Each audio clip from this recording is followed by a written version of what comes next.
بسم اللہ الرحمن الرحیم فَبِظُلْمٍ مِّنَ الَّذِينَ هَادُوا حَرَّمْنَا عَلَيْهِمْ طَيِّبَاتٍ أُحِلَّتْ لَهُمْ وَبِصَدِّهِمْ عَنْ سَبِيلِ اللَّهِ كَثِيرًا۔ چنانچہ ظلم کرنے کی وجہ سے ان لوگوں کے کہ جو یہودی ہوئے ہم نے حرام کر دی ان کے اوپر وہ پاکیزہ کھانے جو حلال کیے گئے تھے ان کے لیے، وَبِصَدِّهِمْ عَنْ سَبِيلِ اللَّهِ كَثِيرًا، اور ان کے روکنے کی وجہ سے اللہ کے راستے سے بہت سوں کو۔ یہ سورہ نساء کا آخری حصہ ہے اور میں اس کے بارے میں آپ کو اس سے پہلے بتا چکا ہوں کہ سورہ نساء کا جو مضمون ہے اصل وہ تو ختم ہو گیا آیت نمبر 126 پر، لیکن اس کے بعد سورہ مبارکہ کے مضامین میں چند سوالات پیدا ہو گئے۔ زیادہ امکان یہی ہے کہ لوگوں نے سوال کیے کہ یہ جو بات بیان کی گئی ہے اس کا کیا مطلب ہے، یا لوگوں نے اعتراض کیا۔ تو اللہ تعالیٰ نے سورہ مبارکہ کے آخر میں 4 سوالات، 4 اعتراضات کے جوابات دیے۔ یہی سٹائل آف پریزنٹیشن اختیار کیا گیا اگلی سورہ میں، سورہ مائدہ میں بھی، جہاں 5 ایسے سوالوں کے جواب دیے گئے۔ اس میں جو پہلا سوال تھا وہ ہم ڈسکس کر چکے، جو آیت نمبر 127 سے آنورڈز 133 آیت تک ہے، جس میں کہ اس سوال کا جواب دیا گیا کہ جب اللہ نے خاص طور پر کرائسس کے زمانے میں، جنگ کے نتیجے میں جب لوگ شہید ہو جاتے ہیں تو ان کے یتیم بچوں کے مال کی دیکھ بھال کے سلسلے میں ان کی ماؤں یا بہنوں سے شادی کرنے، نکاح کرنے کی ترغیب دی۔ تو اس میں یہ جو خواتین ہیں کہ جو نکاح میں آتی ہیں، ان کے ساتھ معاملات کیا ویسے ہی ہوں گے جیسے کہ ایک عام آدمی نارمل طریقے سے نکاح کرتا ہے، یا یہ چونکہ ایک اسپیشل مقصد کے لیے ہے تو اس میں کوئی کنسیشنز ہیں؟ تو اللہ تعالیٰ نے اس کو واضح فرمایا کہ نہیں، یہ نکاح ہو گیا تو پھر نکاح ہوتا ہے۔ اس کے بعد ایک دوسرا سوال یہ پیدا ہوا آیت نمبر 134 سے آنورڈز، اللہ نے جس کو بیان فرمایا، اور وہ 134 سے لے کر 152 آیت تک اس کو بیان کیا، جس میں منافقین کی طرف سے یہ سوال اٹھایا گیا کہ آخر اس میں کیا حرج ہے کہ ہم اہل کتاب یہود و نصارہ کے ساتھ اچھے تعلقات رکھیں، وہ بھی تو آخر ایمان لانے والے لوگ ہیں، ذرا سا ہمارے اور ان کے درمیان فرق ہے، تو اس معاملے میں اتنی شدت کیوں؟ یہ بات جب میں نے بیان کی تو میں نے یہ بھی وضاحت کی کہ یہ اللہ تعالیٰ نے جو سختی اور شدت اختیار کی تھی اس کی وجہ یہ تھی کہ بات آخری حد تک واضح ہو گئی تھی، اور اس زمانے کے اس علاقے کے یہودی اور نصرانی نبی اکرم صلی اللہ علیہ وسلم کے بارے میں اس بات کو اچھی طرح سے جان لینے کے باوجود کہ آپ اللہ کے وہی پیغمبر ہیں کہ جن کی آمد کے بارے میں اس سے پہلے پیشنگوئیاں موجود ہیں، انہوں نے ان کا ڈھٹائی کے ساتھ انکار کیا اور وہ کافر ہو گئے۔ چنانچہ جب اللہ کے رسول آ جاتے ہیں اور معاملہ طے ہو جاتا ہے، اتمام حجت ہو جاتی ہے، اس کے بعد اہل ایمان کے لیے ایسے دین دشمنوں کے ساتھ تعلق قائم کرنا جائز نہیں رہتا۔ یہ دوسرا معاملہ تھا۔ تیسرا سوال جو پیدا ہوا وہ اب ہم پڑھ رہے ہیں، وہ آیت نمبر 153 سے شروع ہوا، جو در حقیقت اہل کتاب کی جانب سے ایک آپ کہیے شرارت پر، فتنے پر مبنی ایک مطالبہ تھا، اور وہ مطالبہ یہ تھا کہ آپ یہ بڑے زور و شور سے دعویٰ کر رہے ہیں کہ آپ اللہ کے پیغمبر ہیں اور یہ کتاب اللہ کی کتاب ہے، تو کوئی معجزہ دکھائیں، ایسا کہ ہم آسمان سے دیکھیں کہ فرشتہ آ رہا ہے اور آپ کے اوپر کتاب نازل ہو رہی ہے۔ اس سے پہلے بھی تو آخر ہم نے دیکھا نا کہ بعض پیغمبر آتے تھے تو وہ اپنے پیغمبر برحق ہونے کو ثابت کرنے کے لیے ایک آسمان سے آگ اترتی تھی اور ان کی قربانی کو قبول کر لیتی تھی یا ان کے لیے کوئی ثبوت فراہم کر دیتی تھی۔ تو ایسے نہیں مانیں گے۔ اس کا اب جواب ہے جو چل رہا ہے، اور جواب جو ہے وہ جلال پر مبنی ہے، غصے کا جواب ہے۔ قرآن مجید میں بعض مقامات ہیں ایسے کہ جس میں اللہ تعالیٰ کا جلال اور غیظ و غضب معلوم ہوتا ہے کہ برس رہا ہے۔ ہمارے ہاں بعض لوگ اس سے کیو لے کر ٹپ لے کر تو جلالی طبیعت کے ہو جاتے ہیں، حالانکہ ان کو جلال کی کوئی ضرورت نہیں ہے، اس لیے کہ جلال اور غصہ تو اس وقت آئے آدمی کو جائز طور پر کہ جب آپ نے بات آخری حد تک واضح کر دی ہے اور آپ کو یہ بات معلوم ہو گئی ہے کہ دوسرا شخص محض ضد، ہٹ دھرمی اور فتنے اور شرارت کی وجہ سے کوئی بات کہہ رہا ہے۔ ورنہ میرا اور آپ کا کام صرف یہ ہے کہ نرمی سے بات بتائیں اور دوسرے کے اوپر چھوڑ دیں، اس لیے کہ ہماری بات بھی کمزور ہے اور دوسرے کے کیا حالات ہیں یہ بھی ہم کو نہیں معلوم ہے۔ تو یہاں اب وہ جلال ہے کہ جس کو کہ ہم دیکھ رہے ہیں ان آیات میں، کہ جس میں اللہ تعالیٰ نے یہ بات واضح فرمائی کہ ان کا یہ مطالبہ بالکل بے جا ہے، اس کی کوئی تک نہیں ہے۔ اللہ نے اس کتاب کو اور اپنے پیغمبر کو بھیجا ہے اور پورے شواہد کے ساتھ بھیجا ہے، ایسی کتاب دے کر بھیجا ہے کہ جو اپنے حق ہونے کے معاملے میں بالکل واضح ہے۔ اس وجہ سے یہ جو مطالبہ یہ کر رہے ہیں اس سے بالکل پریشان ہونے کی ضرورت نہیں ہے۔ یہ وہ نالائق لوگ ہیں جنہوں نے اس سے پہلے اپنے پیغمبر موسیٰ سے بھی اس سے بھی بڑھ کر مطالبہ کیا تھا، اور وہ کیا تھا کہ اللہ کو ہم ارنا اللہ جہرتاً سامنے دیکھیں کھلم کھلا۔ تو ان کی باتوں میں مت آؤ۔ ظاہر ہے کہ آدمی کمزور ہوتا ہے، انسان متاثر ہوتا ہے، سوچتا ہے کہ بھائی آخر آسمان سے کوئی فرشتہ آ کے کتاب نازل کرتے ہوئے نظر آ جائے تو مسئلہ ہی کیا ہے۔ لیکن اللہ تعالیٰ نے فرمایا کہ نہیں، اس قسم کی کوئی بیہودہ بات اللہ تعالیٰ ان کے مطالبات پر ماننے کے لیے تیار نہیں ہے۔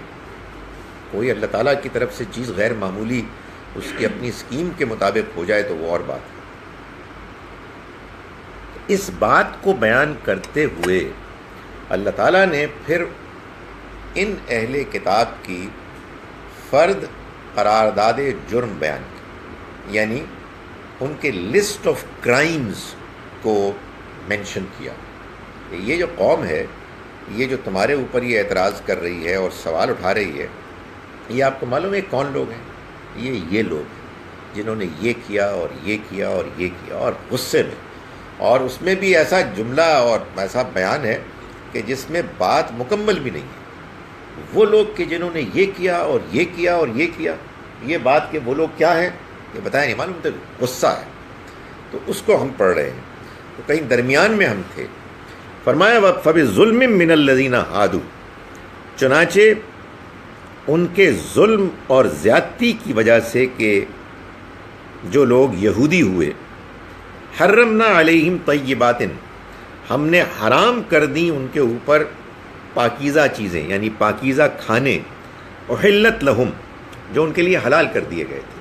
یعنی اللہ نے اپنی شریعت میں، عام قاعدے کی نارمل شریعت میں صرف انہی چیزوں کو ناجائز کیا ہے کہ جو ناپاک ہیں، جو گندی ہیں۔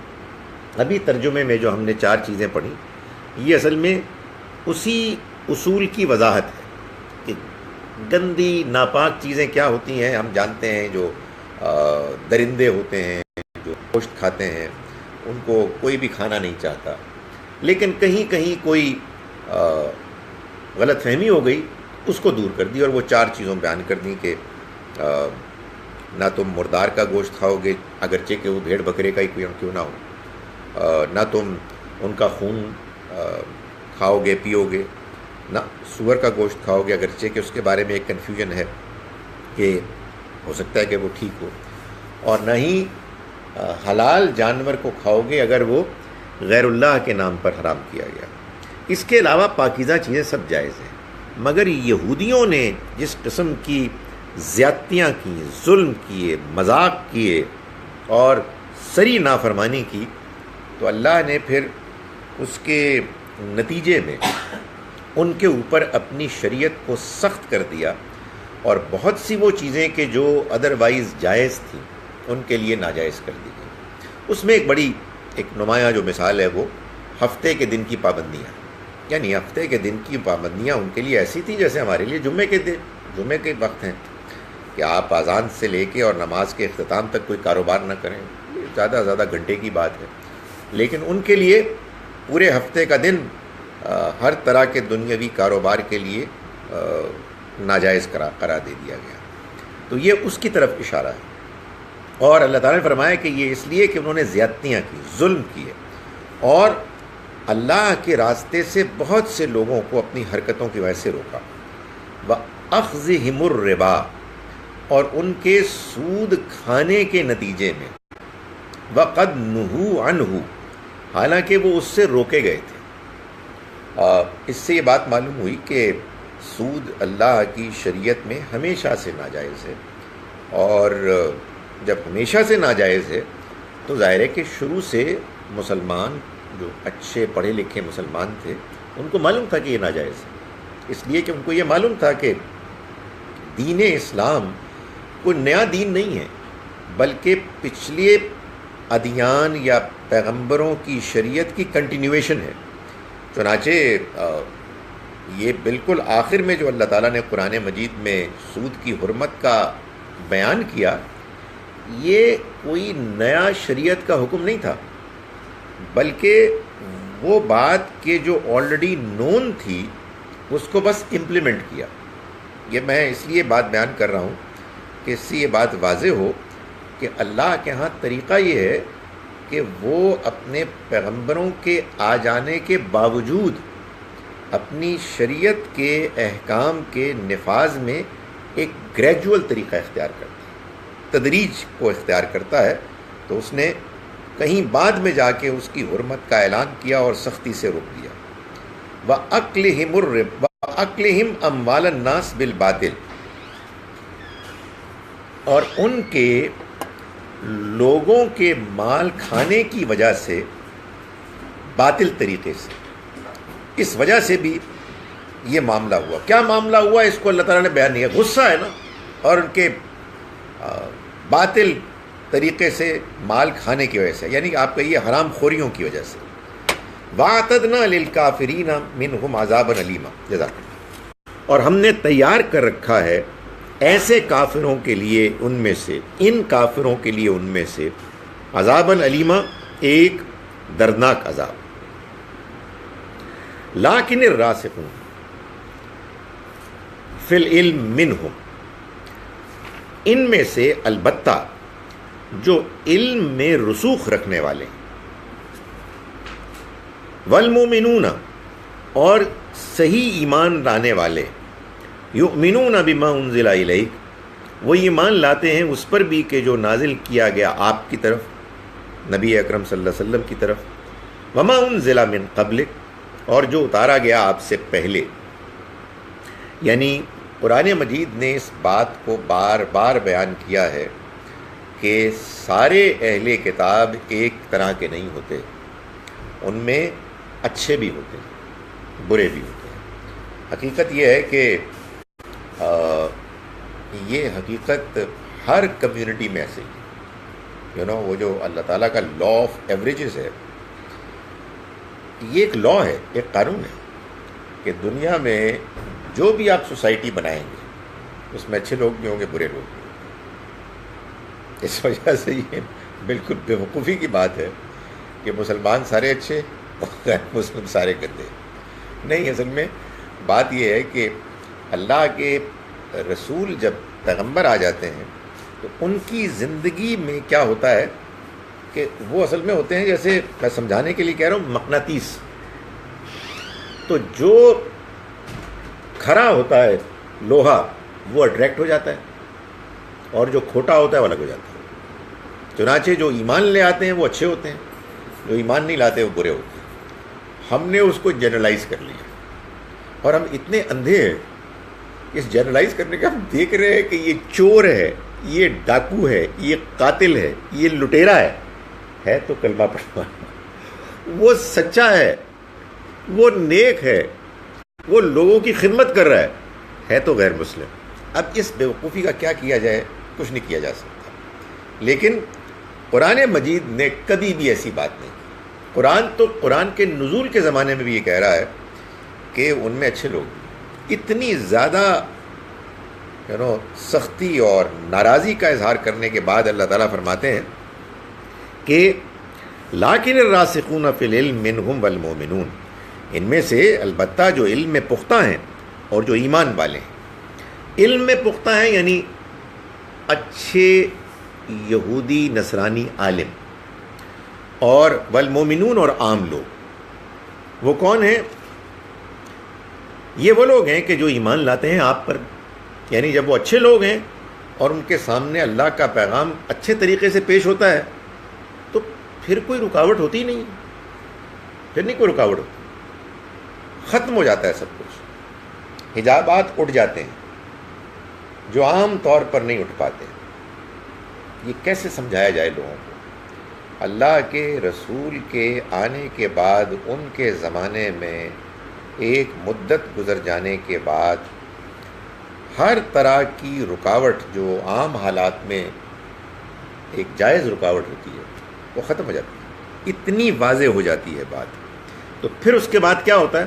اس کے بعد یہ ہوتا ہے کہ جو اچھے لوگ ہیں ان کو نظر آ جاتا ہے کہ یہ حق ہے اور وہ ایمان لے آتے ہیں، اور جو برے ہوتے ہیں وہ دیکھنے کے باوجود بھی نہیں دیکھ پاتے۔ تو فرمایا یہ وہ لوگ ہیں کہ جو ایمان لاتے ہیں آپ پر، جو نازل کیا گیا آپ پر، وما انزل من قبلک، اور جو اتارا گیا آپ سے پہلے، والمقیمین الصلاۃ، اور یہ خاص طور پر وہ ہیں کہ جو نماز کا اہتمام کرنے والے ہیں، والمؤتون الزکوٰۃ، اور زکوٰۃ ادا کرنے والے ہیں، والمؤمنون باللہ والیوم الآخر، اور یہ ایمان رکھنے والے ہیں اللہ پر اور آخرت کے دن پر۔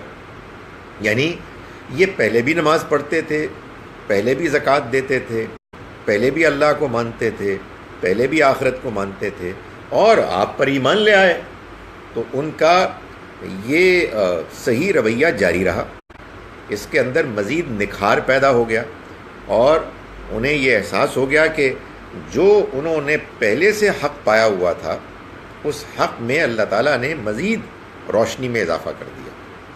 اولئک سنؤتیہم اجرا عظیما، یہی وہ لوگ ہیں کہ جنہیں ہم عنقریب عظیم اجر سے نوازیں گے۔ انا اوحینا الیک، اب یہ اس اعتراض کے جو اعتراض شروع میں کیا تھا کہ ہم ایسے نہیں مانیں گے، مطلب یہ کوئی بات ہوئی کہ آپ کہیں جی ہم اللہ کے پیغمبر اور ہم آپ کو مان لیں؟ آپ کوئی ہم کو غیر معمولی معجزہ دکھائیں گے تو ہم مانیں گے۔ تو اب یہ ان کے اوپر ایک غصے کا اظہار کرنے کے بعد اب اللہ تعالیٰ آخر میں یہ فرما رہے ہیں کہ آپ ان کی پرواہ نہ کریں، یہ جو لوگ فضول قسم کی باتیں کر رہے ہیں جسٹ اگنور دیں۔ انا اوحینا الیک، ہم نے آپ کی طرف وحی کی، کما اوحینا الی نوح، جیسے ہم نے وحی کی نوح پر۔ یعنی اللہ تعالیٰ جو بات بیان فرما رہے ہیں وہ یہ ہے کہ بھائی یہ جو آپ نے نبوت کا دعویٰ کیا ہے یہ آخر کون سی ایسی نئی اجنبی عجیب بات ہے؟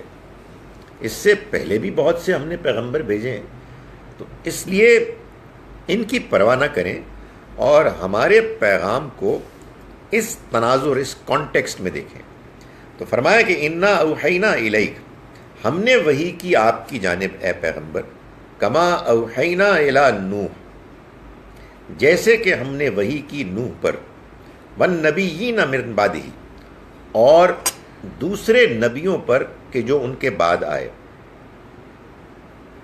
وَأَوْحَيْنَا إِلَىٰ إِبْرَاهِيمَ وَإِسْمَاعِيلَ وَإِسْحَاقَ وَيَعْقُوبَ، اور ہم نے وحی کی ابراہیم، اسماعیل، اسحاق اور یعقوب پر علیہم السلام۔ یہ اب اللہ تعالیٰ بتا رہے ہیں کہ ان سب سے یہ لوگ واقف ہیں، یہ کوئی ان کے لیے اجنبی نام نہیں ہے، انہیں معلوم ہے کہ ان سب پیغمبروں پر ہم نے وحی کی، چنانچہ اگر ہمارے یہ پیغمبر اس بات کا دعویٰ کر رہے ہیں کہ ان پر وحی نازل ہوئی ہے تو یہ کوئی عجیب، اجنبی، نہ سمجھ میں آنے والی بات ہے ہی نہیں۔ یہ میں نے آپ کو بتایا تھا کہ یہ عربی زبان میں معلوم ہوتا ہے کہ یہ جو واو آتی ہے اس کے کئی معنی ہوتے ہیں، ان میں ایک اس کا فائدہ کوما کا بھی ہے، تو یہاں اصل میں یہ کوما ہے، ابراہیم و اسماعیل و اسحاق و یعقوب، تو اس لیے اردو میں یا ترجمہ یا انگریزی میں ترجمہ کرتے ہوئے ہمیں یہ کہنے کی کوئی ضرورت نہیں ہے کہ ابراہیم اور اسماعیل اور اسحاق اور یعقوب، نہیں، وہ کومے کے ساتھ آپ کر سکتے ہیں۔ والاسباط، اور ان کی اولاد، وعیسیٰ وایوب ویونس وہارون وسلیمان، وآتینا داؤد الزبور، اور عیسیٰ، ایوب، یونس اور ہارون اور سلیمان، اور ہم نے داؤد کو زبور دی۔ قرآن اللہ کی کتاب ہے اور قرآن مجید میں کوئی بات بھی بغیر حکمت کے نہیں آتی، اگرچہ کہ بعض اوقات ہمیں وہ حکمت سمجھ میں نہیں آتی، لیکن کوشش ضرور کرنی چاہیے کہ جو بات اللہ تعالیٰ نے بیان کی ہے، جس انداز میں بیان کی ہے، وہ اس انداز میں کیوں بیان کی۔ چنانچہ یہ جو ترتیب ہے اس پر بھی ظاہر ہے کہ غور کرنے کی ضرورت ہے کہ آخر یہ ترتیب ایسے کیوں بیان ہوئی ہے۔ معلوم ہوتا ہے کہ اس ترتیب میں نوح علیہ السلام سے لے کر یعقوب علیہ السلام تک تو ترتیب تاریخی ہے، زمانی، کرونولوجیکل ہے، اسی ترتیب سے پیغمبر آئے، لیکن اس کے بعد اور ان کی اولاد کا جو ذکر کیا گیا تو اس کے بعد جو ترتیب ہے وہ ظاہر ہے کہ زمانی ترتیب نہیں ہے، کیونکہ عیسیٰ علیہ السلام ان میں سب سے آخر میں آئے تھے۔ یہ جو اب ترتیب ہے اس میں اللہ نے بعض ان پیغمبروں کا ذکر کیا کہ جو ایک دوسرے سے ملتے جلتے تھے خاص آزمائشوں کے پہلو سے، یعنی ان لوگوں کے اوپر، ان پیغمبروں کے اوپر خاص طور پر غیر معمولی امتحانات آئے، اس نوعیت کے کہ جن کو ہم کہتے ہیں مشکلات۔ اور آخر میں اللہ تعالیٰ نے دو پیغمبروں کا ذکر کیا، باپ اور بیٹے کا، لیکن اس میں بھی زمانی ترتیب الٹ گئی۔ سلیمان اور داؤد، ظاہر سلیمان علیہ السلام داؤد علیہ السلام کے بیٹے ہیں، دونوں بادشاہ تھے، تو آخر میں اللہ تعالیٰ نے ان دونوں کا ذکر کر دیا، اور داؤد علیہ السلام کا ذکر بعد میں کیا اس وجہ سے کہ یہ بات نمایاں کی جائے کہ ان کو زبور ملی، اور یہ ایک بڑی غیر معمولی کتاب تھی، اس کو نمایاں کرنے کے لیے ان کو آخر میں کر دیا کہ ہم نے داؤد کو زبور دی۔ کہنے کا مقصد یہ ہے کہ اے یہودیوں، اے نصرانیوں، یہ تو تم جانتے ہی ہو، یہ وہی داؤد ہیں کہ جن کی زبور تم پڑھتے ہو۔ فرمایا رسولن قد قصصناہم علیک، یہ وہ رسول ہیں کہ ہم نے جن کا ذکر آپ سے کیا، من قبل، اس سے پہلے، ورسولن لم نقصصہم علیک، اور ایسے بھی رسول ہیں کہ ہم نے جن کا ذکر آپ سے نہیں کیا۔ یعنی قرآن مجید میں اللہ تعالیٰ نے ان رسولوں کا ذکر کیا کہ جو اللہ نے جن کو اس دنیا میں بھیجا، لیکن بہت سے رسول ایسے بھی ہیں کہ جن کا ذکر اللہ نے قرآن میں نبی اکرم صلی اللہ علیہ وسلم سے نہیں کیا۔ فرمایا وَكَلَّمَ اللَّهُ مُوسَىٰ تَكْلِيمًا، اور اللہ نے موسیٰ سے کلام کیا، جس طرح کلام کیا جاتا ہے، یعنی یہ نہیں ہے کہ صرف وہی نازل کی، موسیٰ علیہ السلام کو ایک خصوصی ایک حیثیت حاصل ہے، نمایاں طور پر ایک شرف حاصل ہے کہ اللہ تعالیٰ نے آپ کے ساتھ کلام کیا ایسے کہ جیسے کلام کیا جاتا ہے۔ یہ تو نہیں ہوا کہ آپ نے اللہ کو دیکھا، یہ تو قرآن نے واضح کر دیا، لیکن یہ بھی نہیں ہے کہ یہ جو کلام تھا یہ کلام محض وحی تھی، یعنی کہ جو فرشتے کے ذریعے سے آئی، معلوم ہوتا ہے کوئی آواز تھی من ورائے حجاب، حجاب کے پیچھے اوٹ میں۔ یہ بڑا خصوصی ایک شرف تھا جو موسیٰ علیہ السلام کو حاصل ہوا۔ فرمایا رسولا مبشرین و منذرین، یہ رسول ہیں کہ جو بشارت دینے والے، و منذرین اور خبردار کرنے والے بنا کر بھیجے گئے۔ کیوں؟ لِأَلَّا يَكُونَ لِلنَّاسِ عَلَى اللَّهِ حُجَّةٌ بَعْدَ الرُّسُلِ، تاکہ نہ رہے لوگوں کے پاس اللہ کے سامنے پیش کرنے کو کوئی عذر، کوئی ایکسکیوز، بعد الرسل، رسولوں کے بعد۔ وَكَانَ اللَّهُ عَزِيزًا حَكِيمًا، اور اللہ زبردست ہے، حکمت والا ہے۔ دین اللہ کا جو پیغام ہے وہ انسانوں کی فطرت میں پیدائشی طور پر اللہ نے دے کر بھیجا ہے۔ اللہ کی معرفت ہر انسان کا بچہ اس دنیا میں لے کر آتا ہے۔ جیسے انسان بغیر اللہ کو دیکھے ایسے اس کو جانتا ہے جیسے کہ بغیر اس بات کو دیکھے کہ وہ ماں کے پیٹ سے نکلا ہے وہ ماں کی طرف لپکتا ہے، ایسے ہی انسان کے اندر اپنے اللہ کے لیے ایک فطری میلان موجود ہے، سوائے اس کے کہ حالات، ماحول یا فضول قسم کے دلائل انسان کو اس سے دور کرتے ہیں۔ جیسے ہی وہ ماحول کی رکاوٹیں دور ہو جاتی ہیں یا دلائل کے بودا ہونا نمایاں ہو جاتا ہے تو آدمی اللہ کی طرف لپکتا ہے۔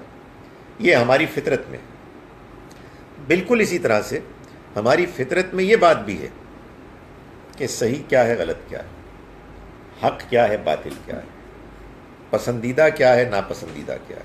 یہ دین ہے جس پر اللہ تعالیٰ یہ چاہتے ہیں کہ سب انسان اس کو مانیں، اس پر عمل کریں۔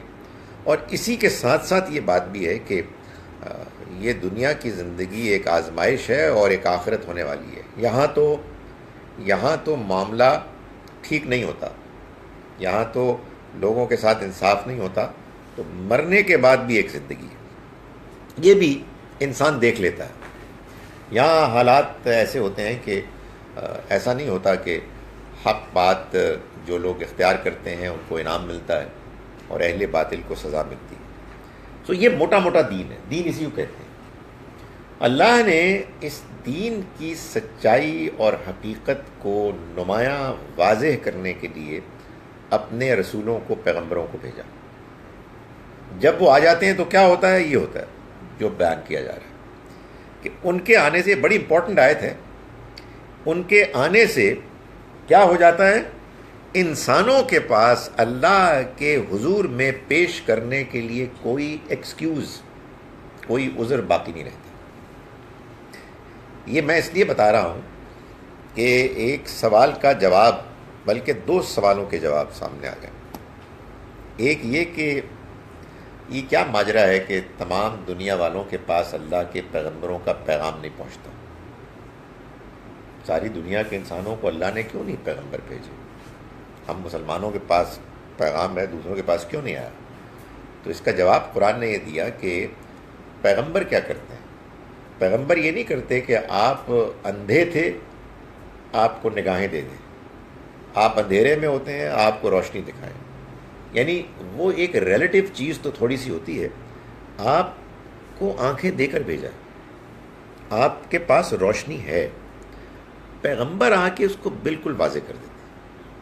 ان کے آ جانے کے بعد اب کوئی ایکسکیوز باقی نہیں رہتا، وہ اتنا واضح ہو جاتی ہے بات کہ اس کے بعد جو آدمی نہیں مانتا وہ لازماً وہ مجرم ہے۔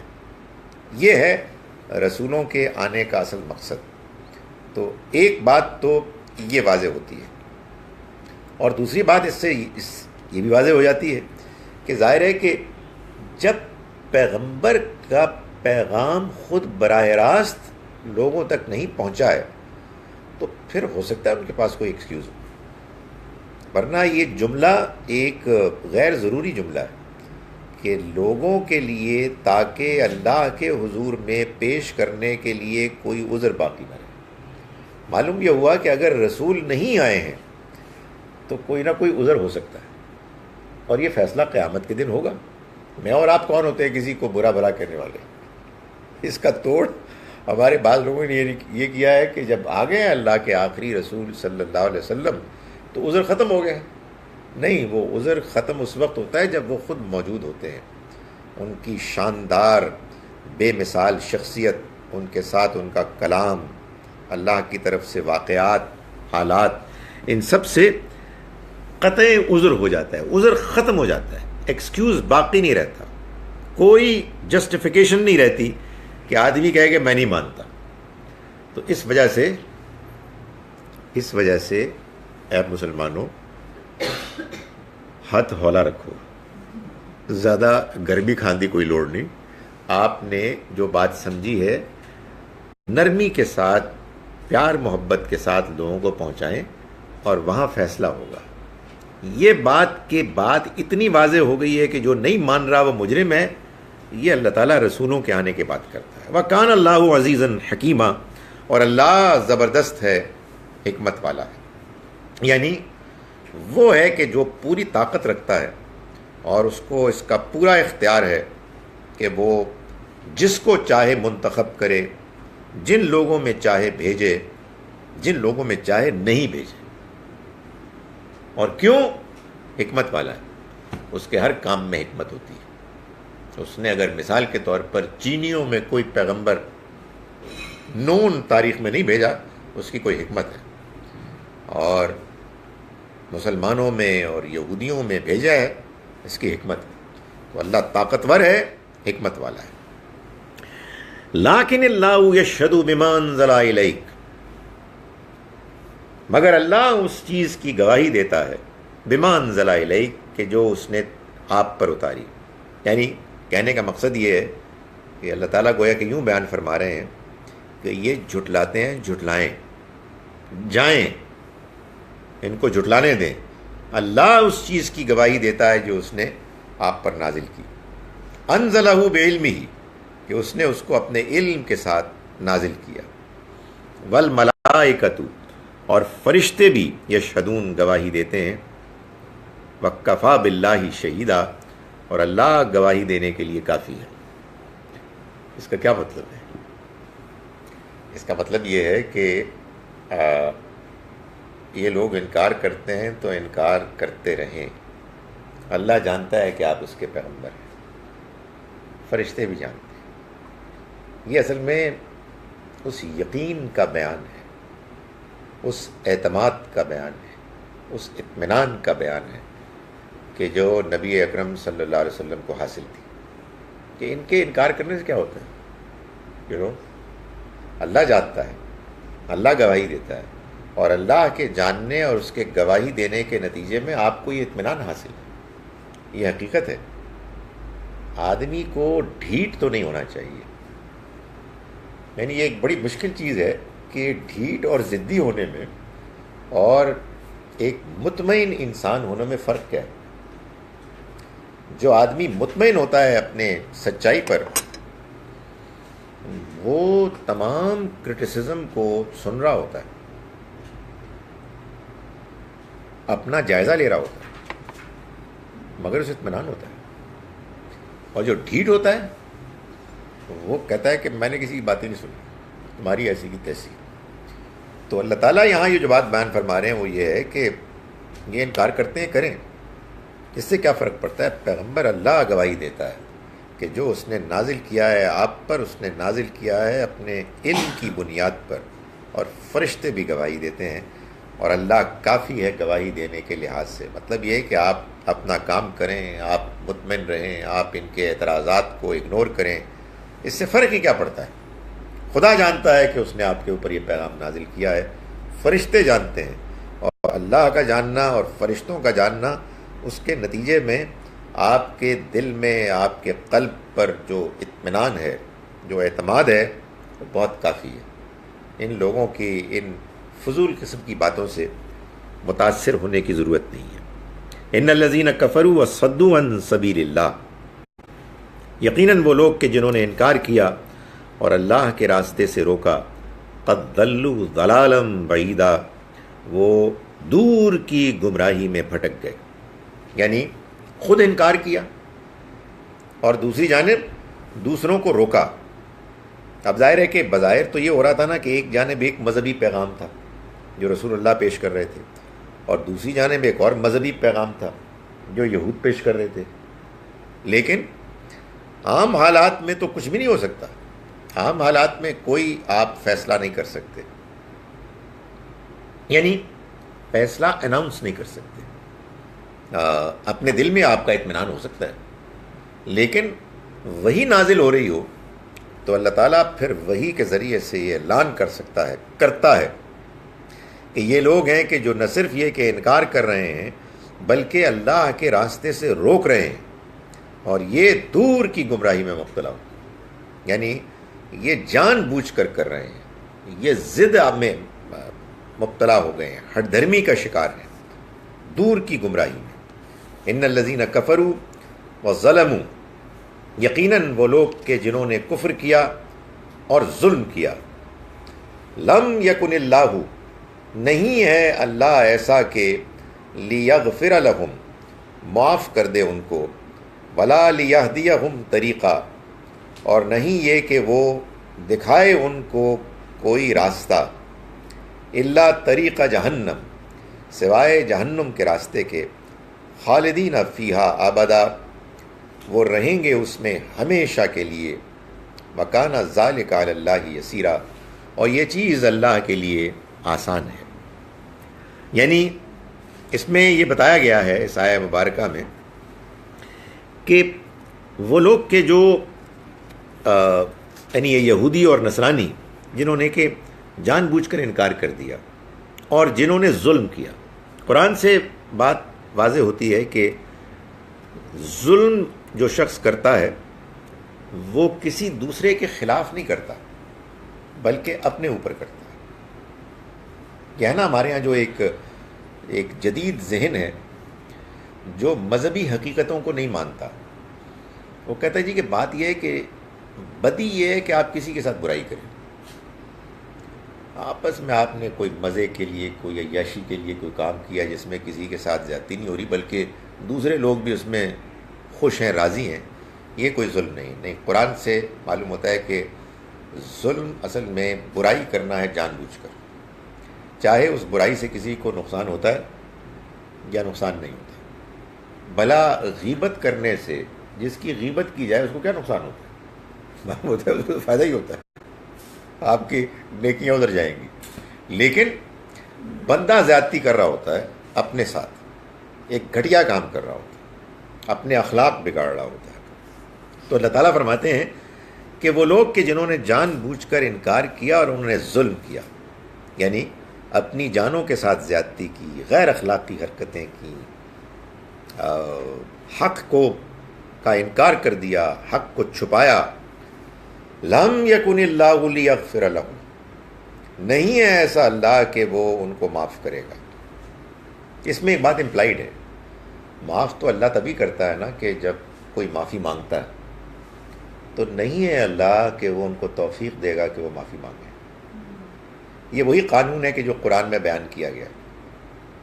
قرآن مجید کی میں ہمیشہ کہتا ہوں کہ 5 6 7 اگر میجر تھیمز آپ نکالیں، ان میں سے ایک تھیم یہ ہے کہ انسان کو ہدایت کیسے ملتی ہے اور انسان گمراہ کیسے ہوتا ہے۔ اس کو قرآن نے بار بار بیان کیا ہے کہ جو لوگ جان بوجھ کر غلط کام کرتے ہیں اور اس کے بعد وہ پچھتاتے نہیں ہیں، انسان کے اندر ایک کشمکش ہوتی ہے جس میں ان انسان کے اندر کا احساس اس کو ٹوکتا ہے، مگر انسان اس کو جب نظر انداز کرتا ہے، بار بار نظر انداز کرتا ہے، توبہ کی توفیق کا دروازہ کھلنے کے باوجود وہ گریز کرتا ہے، تو پھر اللہ تعالیٰ فرماتے ہیں کہ پھر اللہ ان کو معاف نہیں کرتا، یعنی ان کو سچی توبہ اور معافی مانگنے کی توفیق سے محروم کر دیتا ہے۔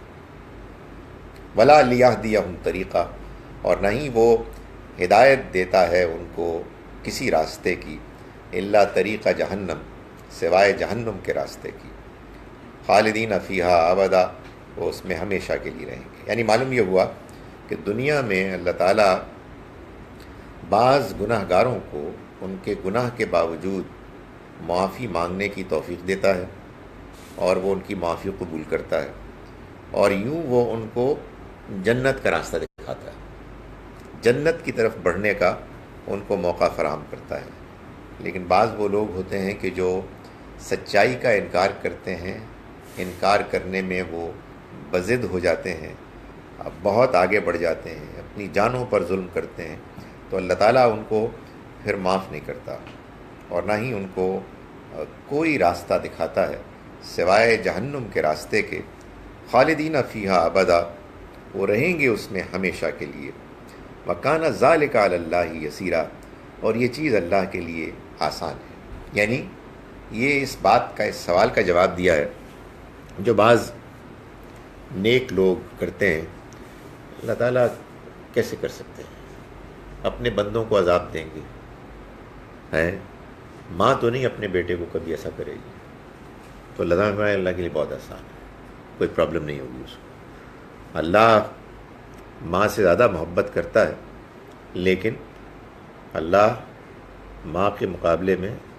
انصاف کرنے والا ہے۔ ماں تو متعصب ہوتی ہے، اللہ تعالیٰ متعصب نہیں، اور اللہ نے اس دنیا کو جس امتحان کی غرض سے بنایا ہے اس میں وہ بہت نرمی کرتا ہے، بہت آسانیاں فراہم کرتا ہے لوگوں کے لیے، ان کے تمام تر زیادتیوں ظلم کے باوجود موقع فراہم کرتا ہے۔ لیکن جب کچھ لوگ حد کرتے ہیں، حد سے آگے بڑھ جاتے ہیں، ہر طرح کے ہدایت پانے کے امکانات کو وہ ٹھکرا دیتے ہیں، تو پھر اللہ کا یہ قانون طریقہ ہے کہ وہ ایسے لوگوں کو سزا سے دوچار کرتا ہے، کرے گا، اور پھر وہ معاف نہیں کیے جائیں گے، اور یہ خدا کے لیے کوئی مسئلہ نہیں ہے۔ یعنی وہ تم انسانوں کی طرح وہ والی نرمی نہیں رکھتا کہ جو زیادتی اور تعصب پر مبنی ہے، بلکہ اس کے اندر وہ والی نرمی ہے کہ جو انصاف کے مطابق ہے، انصاف کرنے میں بہت نرمی کرتا ہے، بہت اس کے لیے وسیع امکانات فراہم کر دیتا ہے، لیکن اس کے اندر ایک ایسے ظالم شخص سے کہ جس نے لوگوں کو قتل کیا، ان کے ساتھ زیادتیاں کیں، اس کے بارے میں اسے کوئی افسوس نہیں ہوا، وہ اس پر خوش ہوتا ہے، وہ لوگوں کو بتاتا ہے کہ دیکھو میں نے کیا زبردست کام کیا ہے۔ اللہ تعالیٰ ایسے لوگوں کے ساتھ کوئی ہمدردی نہیں رکھتا، اور یہ اللہ کے لیے کوئی مشکل نہیں ہے۔ یہ بات بیان کی ہے۔ آئیے ایک مرتبہ پھر اس کا ترجمہ پڑھ لیں جو ہم نے پڑھا ہے۔ آیت نمبر 160 سے ہم نے آج کا سبق شروع کیا تھا، سورہ نساء آیت نمبر 160۔ بسم اللہ الرحمن الرحیم۔ فَبِظُلْمٍ مِّنَ الَّذِينَ هَادُوا، چنانچہ اس ظلم کی وجہ سے ان لوگوں کے کہ جنہوں نے، جو یہودی ہوئے، حرمنا علیہم طیبات، ہم نے حرام کر دی ان کے اوپر پاکیزہ کھانے پینے کی چیزیں، احلت لہم، جو ان کے لیے حلال کر دی گئی تھی، وبصدہم عن سبیل اللہ کثیرا، اور ان کے اللہ کے راستے سے روکنے کی وجہ سے بہت سے لوگوں کو، یعنی انہوں نے یہ کام کیا اور یہ کثرت کے ساتھ کیا۔ وَأَخْذِهِمُ الرِّبَا، اور ان کے سود کھانے کی وجہ سے، وَقَدْ نُهُوا عَنْهُ، جبکہ وہ اس سے روکے گئے تھے، وَأَكْلِهِمْ أَمْوَالَ النَّاسِ بِالْبَاطِلِ، اور ان کے لوگوں کے مال ہڑپ کرنے کی وجہ سے باطل طریقوں سے. وَأَعْتَدْنَا لِلْكَافِرِينَ مِنْهُمْ عَذَابًا أَلِيمًا، اور ہم نے تیار کر رکھا ہے ایسے کافروں کے لیے ان میں سے ایک دردناک عذاب. لیکن الراسخون، اور ان میں سے البتہ جو پختہ ہیں، راسخ ہیں فی العلم، علم میں، منہم ان میں سے، والمومنون، اور جو اہل ایمان ہیں، یؤمنون بما انزل الیک وما انزل من قبلک، وہ مانتے ہیں، ایمان لاتے ہیں اس پر بھی کہ جو اترا آپ پر اور جو اترا آپ سے پہلے، نازل کیا گیا آپ سے پہلے، والمقیمین الصلاۃ، اور جو خاص کر نماز کا اہتمام کرتے ہیں، والموتون الزکوٰۃ، اور زکوٰۃ ادا کرتے ہیں، والمؤمنون باللہ والیوم الآخر، اور وہ ایمان لاتے ہیں اللہ پر اور آخرت کے دن پر. اولئک سنؤتیہم اجرا عظیما، یہی وہ لوگ ہیں کہ جنہیں ہم عن قریب عظیم اجر عطا کریں گے. انا اوحینا الیک، یعنی بات امپلائڈ یہ ہے کہ آپ ان کو اگنور کریں. ہم نے تو وحی کی آپ کی طرف، کما اوحینا الی نوح، جیسے ہم نے وحی کی نوح پر، والنبیین من بعدہ، اور دوسرے نبیوں پر جو آئے ان کے بعد، واوحینا الی ابراہیم و اسماعیل و اسحاق و یعقوب، اور ہم نے وحی کی ابراہیم، اسماعیل، اسحاق اور یعقوب پر، والاسباط، اور ان کی اولاد پر، وعیسیٰ و ایوب و یونس و ہارون و سلیمان، اور عیسیٰ، ایوب، یونس، ہارون اور سلیمان پر، وآتینا داؤد زبورا، اور ہم نے داؤد کو زبور دی. ورسلا قد قصصناہم علیک، ہم نے ان رسولوں کی طرف بھی وہی بھیجی جن کا ذکر ہم نے آپ سے اس سے پہلے کیا. ورسلا لم نقصصہم علیک، اور ان رسولوں کی طرف بھی کہ جن کا ذکر ہم نے آپ سے نہیں کیا. وکلم اللہ موسیٰ تکلیما، اور ہم نے موسیٰ سے کلام کیا جیسے کہ کلام کیا جاتا ہے. رسولا مبشرین و منذرین، یہ رسول جو خوشخبری سنانے والے، و منذرین، اور خبردار کرنے والے بنا کر بھیجے گئے. لئلا یکون للناس، تاکہ نہ رہے لوگوں کے پاس، علی اللہ، اللہ کے سامنے، اللہ کے مقابل میں، حجتن، کوئی عذر، بعد الرسل، رسولوں کے آ جانے کے بعد. وکان اللہ عزیزا حکیما، اور اللہ زبردست ہے، بڑی حکمت والا ہے. لیکن اللہ یشہد بما انزل الیک، یہ ان کو چھوڑیں، آپ یہ نہیں مانتے، مگر اللہ گواہی دیتا ہے اس کی کہ جو اس نے اتاری تمہاری طرف. انزلہ بعلمہ، اس نے اتارا اس کو اپنے علم کے ساتھ. والملائکۃ یشہدون، اور اس کے فرشتے بھی گواہی دیتے ہیں. وکفیٰ باللہ شہیدا، اور اللہ کافی ہے گواہی دینے کے لحاظ سے. ان الذین کفروا وصدوا عن سبیل اللہ، یقیناً وہ لوگ کہ جنہوں نے انکار کیا اور اللہ کے راستے سے روکا، قد ضلوا ضلالا بعیدا، وہ دور کی گمراہی میں مبتلا ہو گئے. ان الذین کفروا، یقیناً وہ لوگ کہ جنہوں نے کفر کیا، وظلموا، اور انہوں نے ظلم کیا. لم یکن اللہ، نہیں ہے اللہ ایسا، لیغفر لہم، کہ وہ معاف کر دے ان کو، ولا لیہدیہم طریقہ، اور نہیں ایسا ہے کہ وہ انہیں راستہ دکھائے، کوئی ان کی رہنمائی کرے کسی راستے کی، الا طریقہ جہنم، سوائے جہنم کے راستے کی. خالدین فیہا ابدا، وہ رہیں گے اس میں ہمیشہ. وکان ذالک علی اللہ یسیرا، اور یہ چیز اللہ کے لیے آسان ہے. اقول قولی ھذا واستغفر اللہ.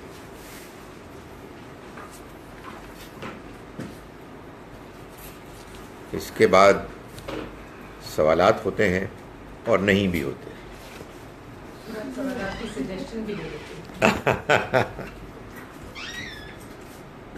سوالات تو آپ کو معلوم ہے کہ دنیا جہان کے ہوتے ہیں اور کوئی ضروری نہیں ہوتا کہ اس کا کوئی معقول جواب ملے.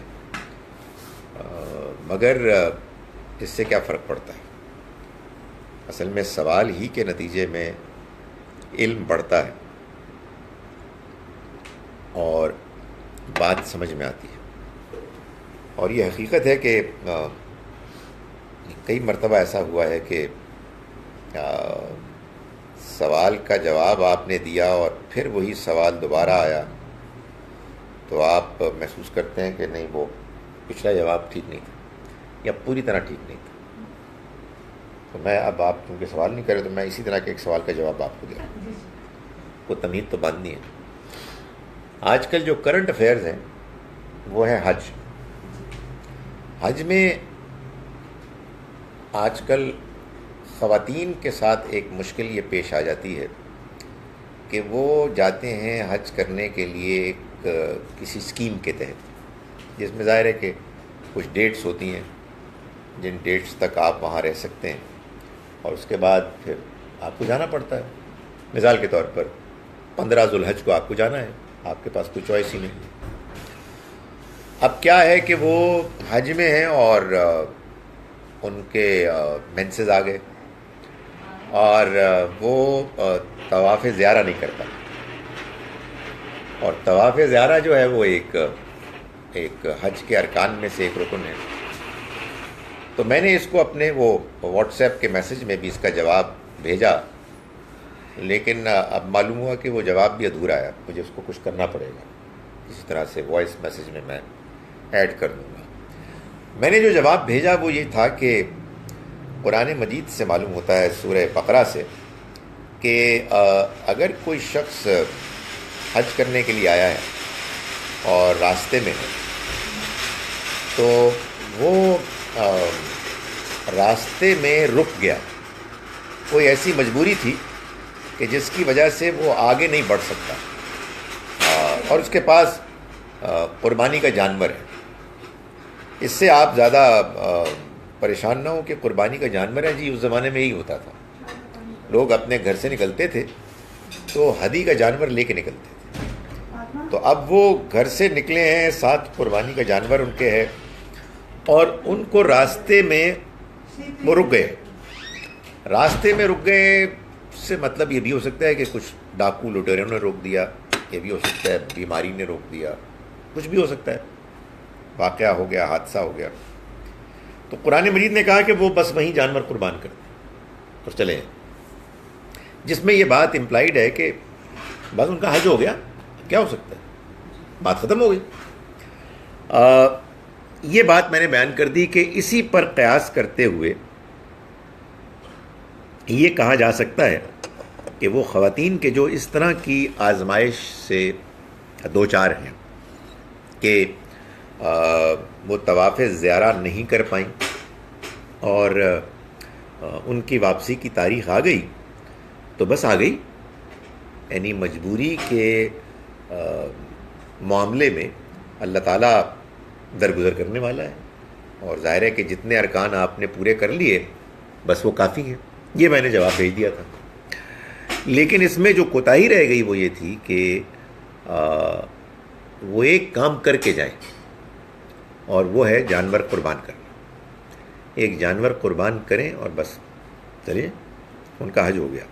یعنی وہ آپ سمجھیں کہ ایک متبادل بن گیا ان کے طواف زیارہ. جی وہ جو قرآن کی اصطلاح ہے بس اس میں قربانی کا جانور تو اس لیے ہوتا ہے نا کہ آپ حج اور عمرہ اکٹھا کیا جائے، تو پھر یہ بھی اسی اس میں آ جاتے کیٹیگری. جی دیکھیں وہ اسی کیٹیگری ہی میں ہے جو میں نے قرآن نے بات بیان کی. قرآن مجید نے جو بات بیان کی ہے اس میں ہی کہا ہے نا کہ جانور قربان کر. تو میں اسی کو لنک کر رہا ہوں کہ چنانچہ کوئی اور مجبوری کسی رکن کے کرنے میں حائل ہو جائے تو اسی طرح سے جانور قربان کر دیں. یہ جو خواتین دوائیاں استعمال کرتی ہیں اس میں بھی میں نے دیکھا ہے سوال آتے ہیں، پرابلمز پیدا ہو جاتی ہیں. اس کے باوجود کچھ ہونے لگتا ہے.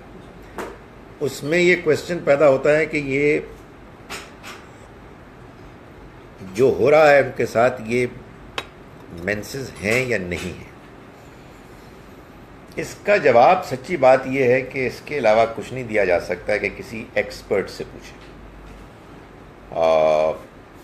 جو لوگ اس فیلڈ کے ماہر ہیں وہ یہ بتا سکتے ہیں کہ کیا یہ وہ چیز ہے کہ جو باقاعدہ مینسز ہیں اور اس سے جو ایک ناپاکی ہوتی ہے اس کی کیفیت ہو جاتی ہے اور اس میں ظاہر ہے کہ پھر نہ نماز پڑھنا کی اجازت دی گئی ہے اور نہ اللہ کے گھر میں داخل ہو کر عبادت کرنے کی اجازت دی گئی، سوائے اس کے کہ آپ گزر رہے ہیں.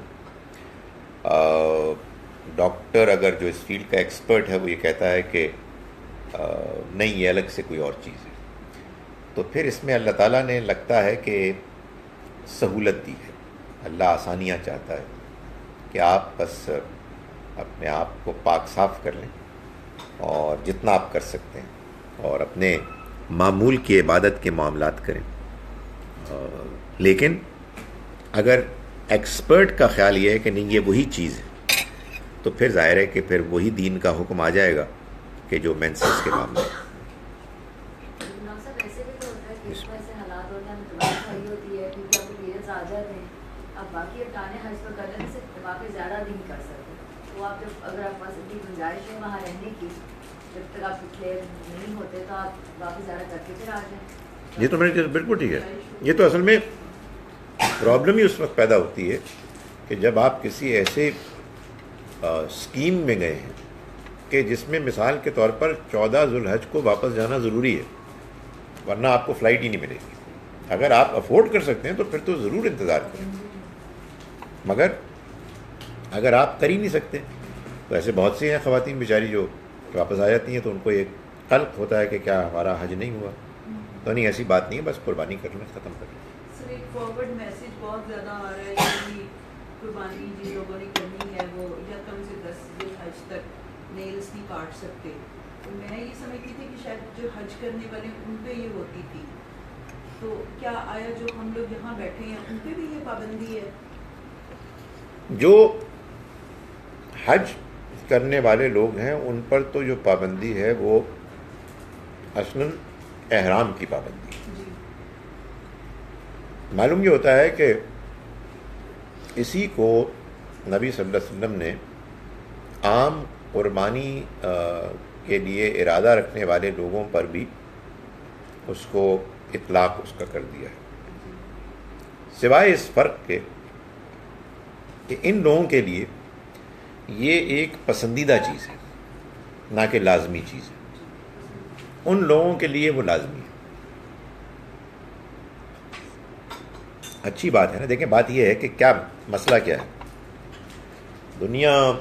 دنیا کی مشغولیتیں، دنیا کی رونقیں، دنیا کی رنگینیاں جو اب بہت زیادہ بڑھ گئی ہیں.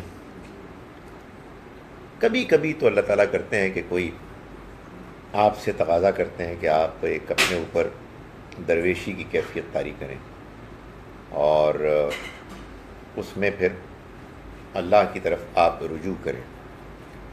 یہ بھی ایک بہانہ ہے نا کہ آپ قربانی دینی ہے اور اس کے نتیجے میں پھر آپ نے اپنے اوپر اس طرح کی جو دائرہ ناخن ہے بڑھا ہوا ہے، آدمی کو لگتا ہے اس سے الجھن ہوتی ہے، بال بڑھے ہوئے ہوتے ہیں، لیکن معلوم ہوتا ہے کہ وہ جو ایک فوکس ہے قربانی کے دنوں میں، اس کے لیے ان سب چیزوں کو ترک کرنے کے لیے کہا گیا. جو which brings me to the other topic, جو مجھے ابھی تک خود اپنے لیے کوئی تسلی بخش جواب نہیں ملا کہ اب دیکھیں یہ کتنی اچھی بات ہے کہ ایک طریقہ یہ ہے کہ جی وہ 10 ذوالحج کو عید ہوگی تو جانور ہم لے لیں گے 1-2 دن پہلے اور قربانی کر لیں گے. بعض لوگوں کو یہ بات سمجھ میں نہیں آئی کہ یار یہ کیا بات ہوئی، تو کہتے ہیں جانور بہت پہلے لے لینا چاہیے. تو اس کے ساتھ آپ کی دلچسپی ہو، اچھا یہ ٹھیک ہے، مطلب کسی کا اگر اس طرح سے اطمینان ہوتا ہے تو بڑی اچھی بات ہے، ایسی چیزیں کرنے میں کوئی حرج نہیں. لیکن آپ یہ دیکھیں دین نے کیا طریقہ بتایا. دین نے طریقہ یہ بتایا کہ پہلی ذوالحج سے آپ اپنے ناخن بال وغیرہ یہ نہ کاٹیں. تو پھر کیا کریں؟ فوکس کریں، کنسنٹریٹ کریں.